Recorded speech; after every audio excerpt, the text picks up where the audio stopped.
अथ षष्ठोऽध्यायः। सूत उवाच सूत उवाच एवं निशम्य भगवान्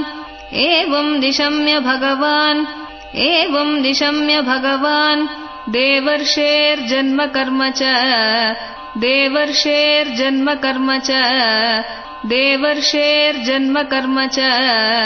भूयः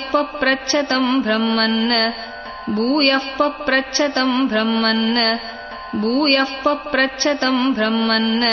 व्यासः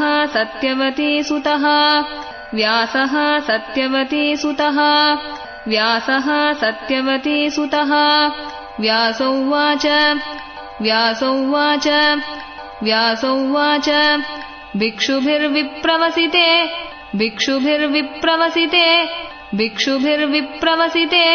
विज्ञानादेष्टुभिस्तव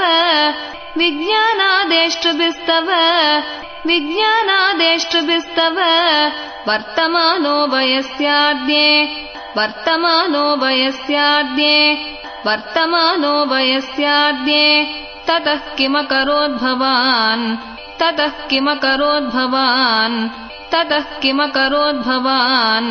स्वायम्भुवकया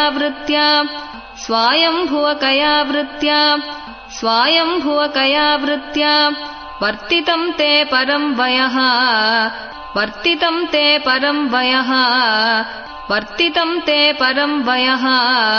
कथं चेदम् उदस्राक्षीः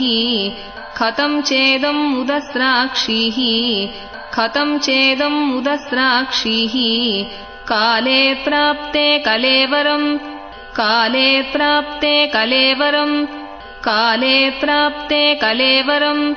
प्राक्कल्पविषयामेताम् स्मृतिं ते सुरसत्तमा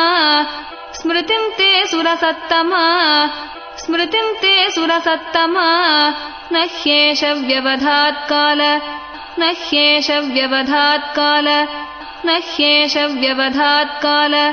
एष सर्वनिराकृतिः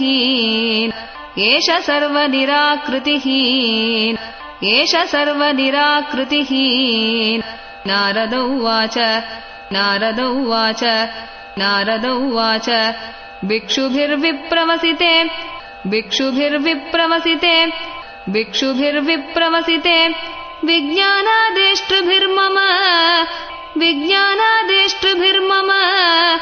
विज्ञानादेष्टुभिर्मम वर्तमानो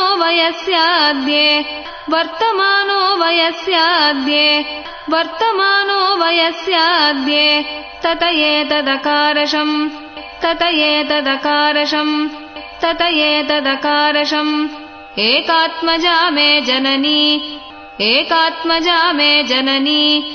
एकात्मजा मे जननी योषिन्मूढा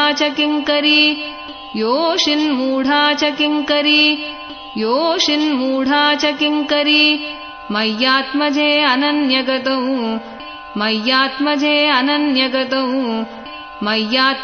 अनन्यगतौ चक्रे स्नेहानुबन्धनम्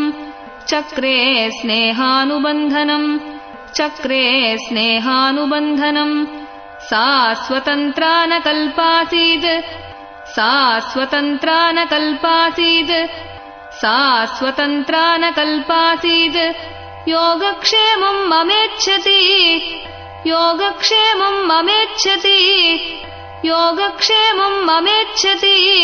ईशस्य हि वशे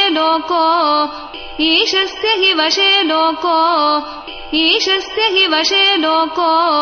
योषा दारुमयी यथा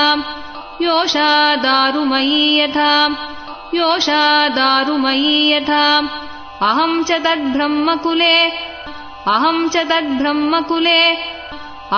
तद्ब्रह्मकुले ऊशिवांस्तदपेक्षया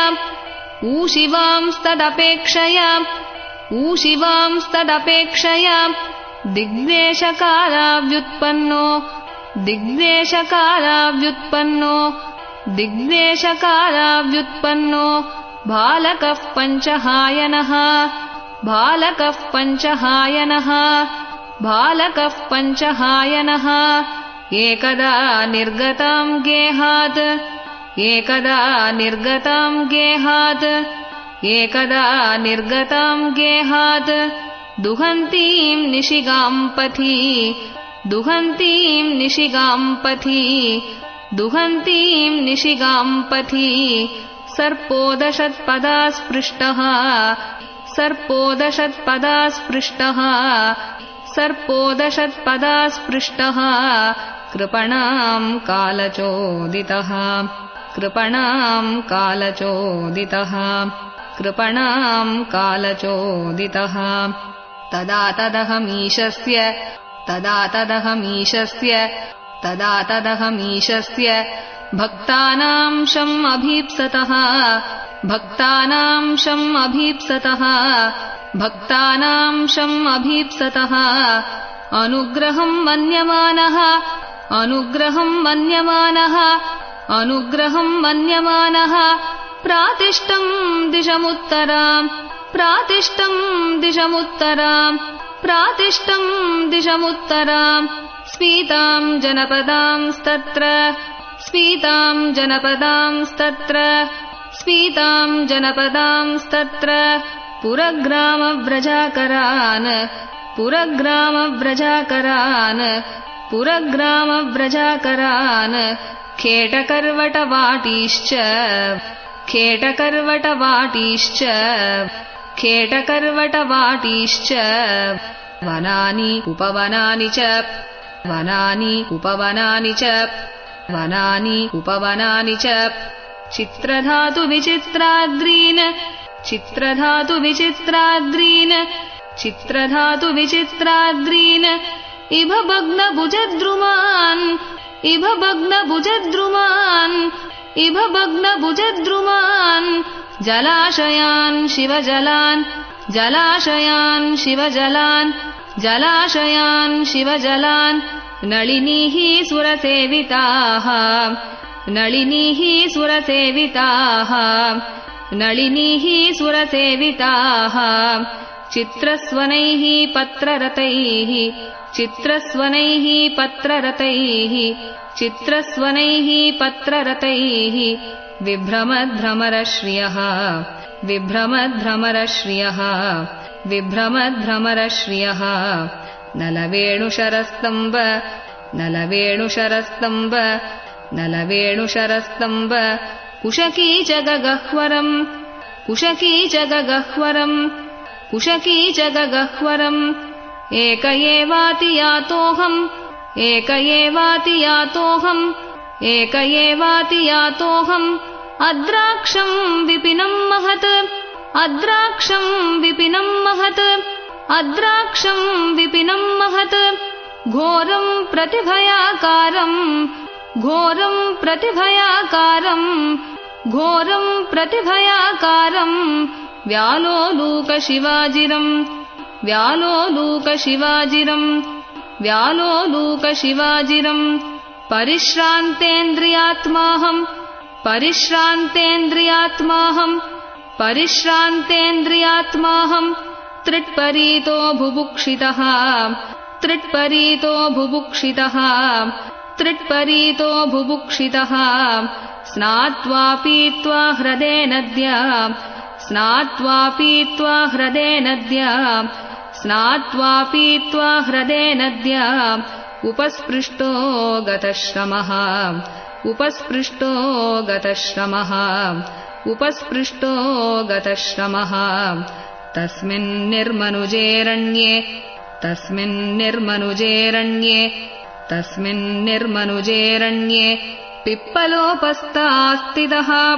पिप्पलोपस्तास्तिदः पिप्पलोपस्तास्तिदः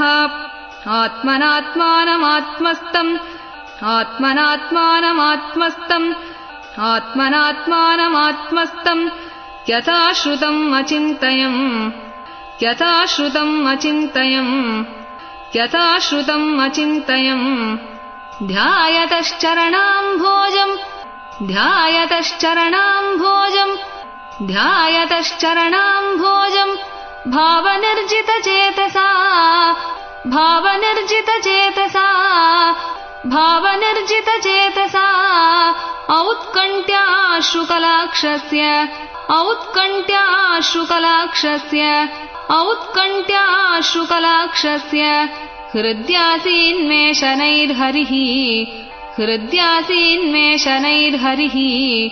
हृद्यासीन्मेषणैर्हरिः प्रेमातिभरनिर्भिन्न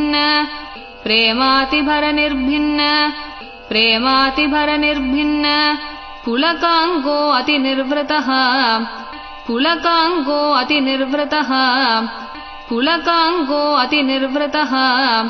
आनन्दसंप्लवे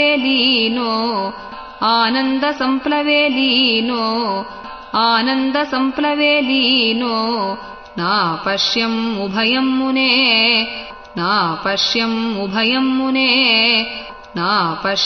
उभयम् मुने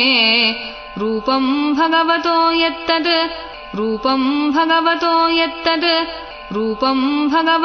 यत्तद् मनःकान्तम् शुचापहम्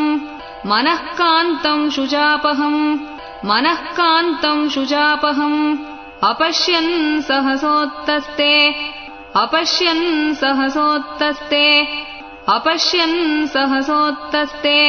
वैक्लव्यात् दुर्मना इव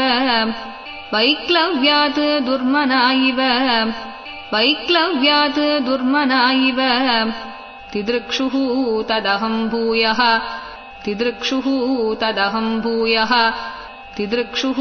तदहम् भूयः प्रणिधाय मनोहृदि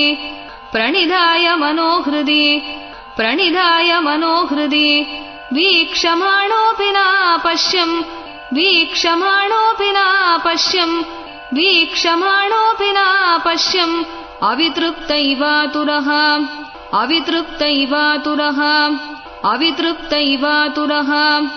एवम् यतन्तम्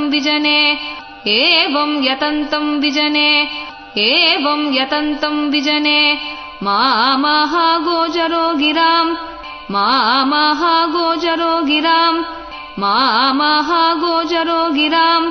गम्भीरश्लक्ष्णया वाचा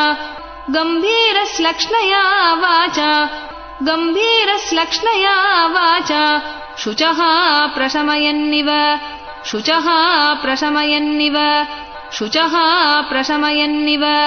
हन्तास्मिन् जन्मनि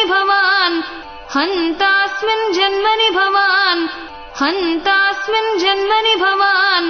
मामाम् द्रष्टुमिहार्हति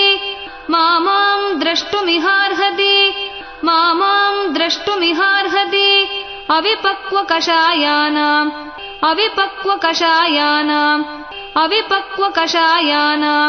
दुर्दर्शोऽहम्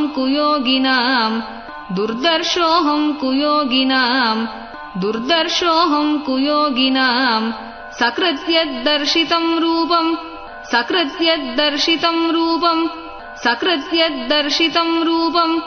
एतत्कामायते नघा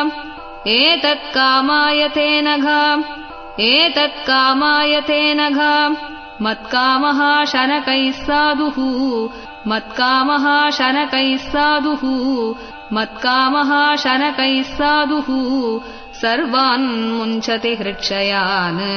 सर्वान् मुञ्चति हृक्षयान्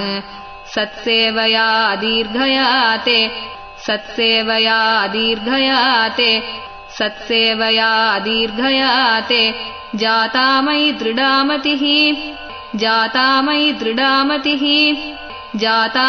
दृढामतिः हित्वा वद्यमिमम् लोकम्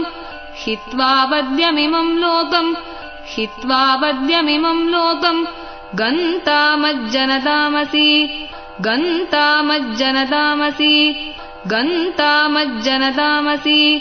मतिर्मयि निबद्धेयम्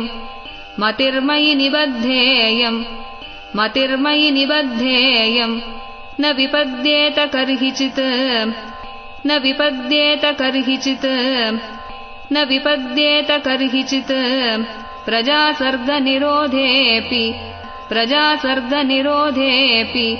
प्रजासर्गनिरोधेऽपि स्मृतिश्च स्मृतिश्च मदनुग्रहात् स्मृतिश्च मदनुग्रहात् एतावदुक्त्वोपरराम तन्महद् एतावदुक्त्वोपरराम तन्महद् एतावदुक्त्वोपरराम तन्महद् भूतं नभोलिङ्गमलिङ्गमीश्वरम् भूतं नभोलिङ्गमलिङ्गमीश्वरम् भूतं नभोलिङ्गमलिङ्गमीश्वरम् अहं च तस्मै महतां महीयसे अहं च तस्मै महतां महीयसे अहं च तस्मै महतां महीयसे शीर्ष्णावनामं विदधेऽनुकम्पितः शीर्ष्णावनामं विदधेऽनुकम्पितः शीर्ष्णावनामं विदधेऽनुकम्पितः नामानि अनन्तस्य हतत्रपः पठन् नामानि अनन्तस्य हतत्रपः पठन् नामानि अनन्तस्य हतत्रपः पठन् गुह्यानि भद्राणि कृतानि च स्मरन् गुह्यानि भद्राणि कृतानि च स्मरन् गुह्यानि भद्राणि कृतानि च स्मरन् गां पर्यटन् स्तुष्टमनागतस्पृहः गां पर्यटन् स्तुष्टमनागतस्पृहः गां पर्यटन् स्तुष्टमनागतस्पृहः कालं प्रतीक्षन् विमदो विमत्सरः कालं प्रतीक्षन् विमदो विमत्सरः कालं प्रतीक्षन् विमदो विमत्सरः एवं कृष्णमतेर्ब्रह्मन् एवं कृष्णमतेर्ब्रह्मन् एवं कृष्णमतेर्ब्रह्मन् असक्तस्यामलात्मनः असक्तस्यामलात्मनः असक्तस्यामलात्मनः कालः प्रादुर्भूत्काले कालः प्रादुर्भूत्काले कालः प्रादुर्भूत्काले तडित्सौदामनीयथा तडित्सौदामनीयथा तडित्सौदामनीयथा प्रयुज्यमाने मयिताम् प्रयुज्यमाने मयिताम् प्रयुज्यमाने मयिताम् शुद्धाम् भागवतीम् तनुम् शुद्धाम् भागवतीम् तनुम् शुद्धाम् भागवतीम् तनुम् आरब्धकर्मनिर्वाणो आरब्धकर्मनिर्वाणो आरब्धकर्मनिर्वाणो न्यपतत् पाञ्चभौतिकः न्यपतत् पाञ्चभौतिकः न्यपतत् पाञ्चभौतिकः कल्पान्त इदमादाय कल्पान्त इदमादाय कल्पान्त इदमादाय शयानेऽम्भस्तुदन्वतः शयानेऽम्भस्तुदन्वतः शयानेऽम्भस्तुदन्वतः शिशैषोः अनुप्राणम् शिशैषोः अनुप्राणम् शिशैषोः अनुप्राणम् विविशेऽन्तरहं विभोः विविशेऽन्तरहं विभोः विविशेऽन्तरहं विभोः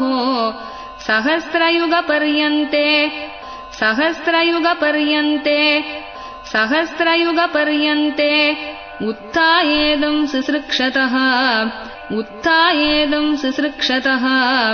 उत्थायेदं सुसृक्षतः मरीचिमिश्रा ऋषयः मरीचिमिश्रा ऋषयः मरीचिमिश्रा ऋषयः प्राणेभ्योऽहं च जग्निरे प्राणेभ्योऽहं च जग्निरे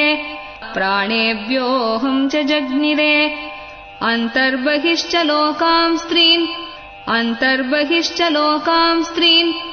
अन्तर्बहिश्च लोकां स्त्रीन् पर्येमि अस्कन्दिरव्रतः पर्येमि अस्कन्दिरव्रतः पर्येमि अस्कन्दिरव्रतः अनुग्रहान् महाविष्णोः अनुग्रहान् महाविष्णोः अनुग्रहान् महाविष्णोः अविघातगतिः क्वचित् अविघातगतिः क्वचित् अविघातगतिः क्वचित् देवदत्तामिमां वीणाम् देवदत्तामिमां वीणाम् देवदत्तामिमां वीणाम् स्वरब्रह्मविभूषिताम् स्वरब्रह्मविभूषिताम् मूर्छयित्वा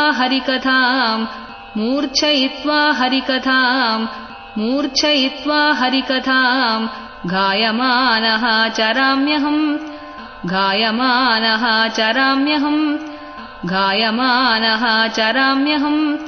प्रगायत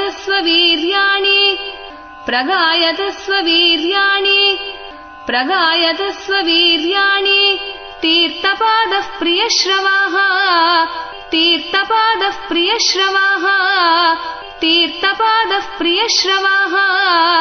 आहूत इव मे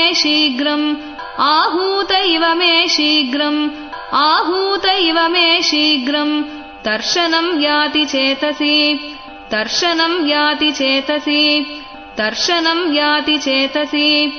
एतद्ध्यातुरचित्तानाम्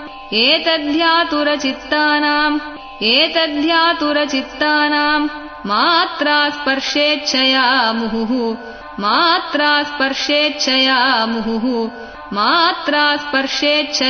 मुहुः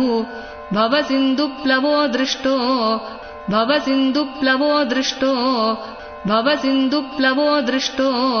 हरिचर्यानुवर्णनम्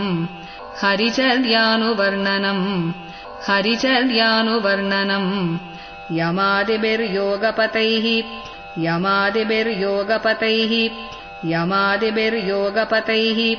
कामलोभहतो मुहुः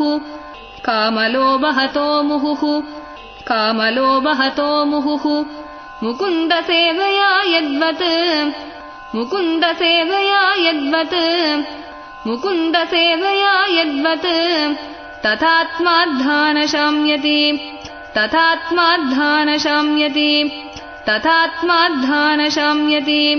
सर्वं तदिदमाख्यातम्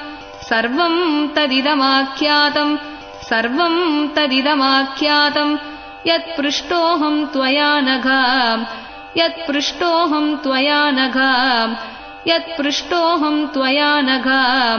जन्मकर्म रहस्यं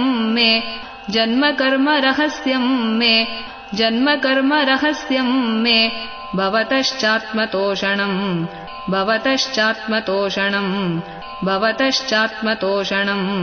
सूत उवाच एवं सम्भाष्य भगवान्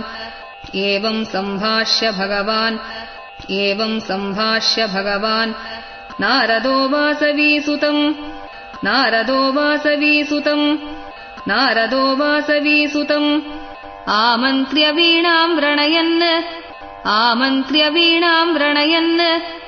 आमन्त्र्य वीणाम् व्रणयन् ययौ यादृच्छिको मुनिः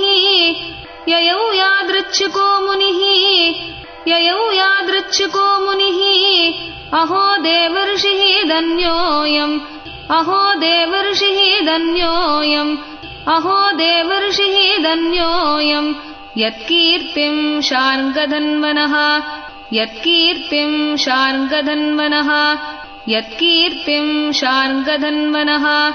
गायन्माद्यन्निदम् तन्त्र्या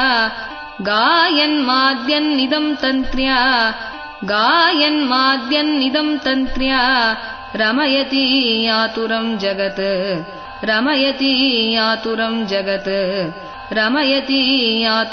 जगत् इति श्रीमद्भागवते महापुराणे पारमहंस्याम् संहितायाम् प्रथमस्कन्धे षष्ठोऽध्यायः। श्रीहरये नमः।